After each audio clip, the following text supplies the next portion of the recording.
gono gini. Tidak ada dalam Islam itu gono gini. Milikmu, milikmu, milikku, milikku. Selesai. Hak di dalam Islam sangat dijaga. Seorang suami menikah dengan seorang wanita mempunyai harta sebanyak yang banyak, maka seorang suami pun tidak punya hak untuk mengambilnya. Seorang suami menikah dengan istri, istrinya punya duit 10 miliar. Bukan gara-gara menikah langsung miliknya suami. Milik murni utuh miliknya sang istri. Dan dijaga oleh Islam. Nggak perlu pakai rencana undang-undang kesetaraan gender itu. Itu adalah fitnah. Sudah dijaga haknya wanita itu. Kemudian seorang laki-laki pun begitu. Jadi kalau seorang wanita punya warisan, itu haknya dia. Kalau ada seorang suami mengambil, zalim, haram hukumnya. Tapi kalau istri karena cinta, sukarela, abang aku kasih 5 miliar. Ya boleh lah. Ya boleh. Itu hak. Kemudian kalau cerai, tidak ada urusannya. Kalau cerai, cerai. Kalau sudah cerai, haknya istri, haknya suami. Undang-undang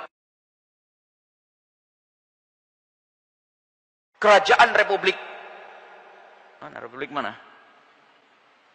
Nah, itu kalau sudah bukan Indonesia, pokoknya ada Republik mana begitu, kalau sudah cerai itu langsung separuh. Istri menuntut menikah sebulan langsung ke mahkamah. Saya menikah dengan seorang kaya raya, maka saya nuntut gono gini. Ada apa ini? Itukah yang diperjuangkan negara kerajaan Republik Bagaimana? Semoga negara kita bisa menegakkan syariat Nabi Sallallahu Alaihi Wasallam. Jadi tidak ada ya gono gini. Kalau ada seorang istri cerai, nah kalau nanti ada ditegakkan hukum perlindungan itu, hak kesetaraan gender itu akan menuntut seandainya wanita nanti dicerai karena perceraian tidak boleh sewenang-wenang, maka dari itu seorang perempuan kalau dicerai oleh seorang laki-laki, dia berhak mengambil hartanya separuh. Dipikir ini undang-undang kesetaraan gender untuk melindungi wanita. Nah bener perempuan besok nikah lagi, baru nikah 2 hari bikin ulah, akhirnya suaminya pegel dicerai, dapat duit lagi gue. Itukah kesetaraan gender? Nggak ada yang adil tuh kesetaraan gender itu. Islam yang benar coba. Nikah lagi dapat 5 miliar. Dia orangnya cantik, akhirnya ketemu lagi dengan seorang laki-laki kaya raya, masya Allah, baik sebulan 2 bulan, bikin ulah lagi, pegel suaminya, aku cerai kok, dapat lagi. Begitu. Itukah perlindungan kesetaraan gender itu? Itu. Nggak ada seperti itu. Kewajiban bagi seorang suami memberi namanya mut'ah. Itu sebagian ulama. Menurut mazhab kita adalah sunnah. Jadi kalau seorang suami mencerai istrinya, imsak bima'ruf atau tasrih bi ihsan. Kalau ingin kau melepas istrimu, lepaslah dengan kebaikan. Kalau kau kaya, buatkan rumah untuknya. Barangkali setelah punya rumah, dia agak laki-laki yang bakal menikahinya dan dia terhormat di rumahnya. Islam itu mut'ah namanya, diberi sesuatu. Jadi menceraikan istrinya, dimuliakan, diberi sesuatu, itu pendidikan dalam Islam. Kurang apa? Nggak ada gono gini itu. Itu kesetaraan gender apa kesetaraan ini? Sekarang ada seruan kesetaraan gender. Wah di Cirebon lagi katanya. Katanya di universitas yang ada di Cirebon itu. Tolonglah dicermati lagi. Mau apa? Undang-undang kesetaraan gender itu kita perlu bertanya. Mau apa? Apa yang diinginkan? Kemuliaan wanita kembali kepada syariat Islam. Wanita dimuliakan dalam Islam. Yang dicari apa itu? Jadi tidak ada gono gini. Jadi kalau seorang wanita menikah dengan seorang laki-laki di saat dicerai, maka tetap miliknya sang istri adalah sang istri.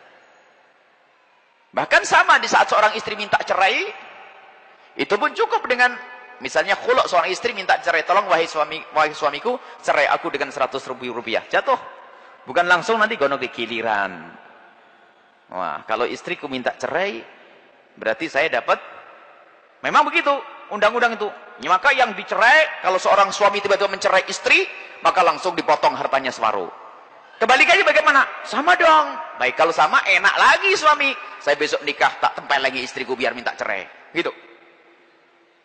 Nggak ada seadil Islam. Habis nikah tempel lagi istrinya, akan jerit-jerit minta cerai. Boleh, aku akan mencerai kamu, tapi separuh duniamu buat ke aku. Begitu. Tidak ada undang-undang seindah Islam. Nggak ada gono gini ya. Tidak ada istilah gono gini. Cuman nanti ada pertanyaan ini pernah diberikan kepada Syekh Afsat Al-Banjari. Jika ada seorang istri bekerja sama dengan suami terus, bangun rumah bareng dan sebagainya, bagaimana? Nah, itulah. Karena kasusnya di Banjar sana, Pendulangan Mas, seorang suami nyelam ke sungai, tiba-tiba naik dengan tempatnya, istri mengangkat. Kayak pasir ditaruh, apa itu? Ditangkat, dipinggirin begitu, nanti setelah itu naik bareng-bareng, kemudian didulang segala macam. Allah caranya apa? Akhirnya kumpul duit, bangun bareng. Lah kalau ini gimana kasusnya? Ini kerja bareng, suami nyelam ke dalam, istrinya nunggu di atas. Apakah nanti miliknya suami saja atau istri saja? Maka dalam hal ini dimusyawarahkan. Kalau terjadi perceraian, maka bolehlah ini dibagi dua, tapi bukan atas dasar gono gini. Bukan atas dasar gono gini, atas dasar memang dia bekerja bareng, hak bersama.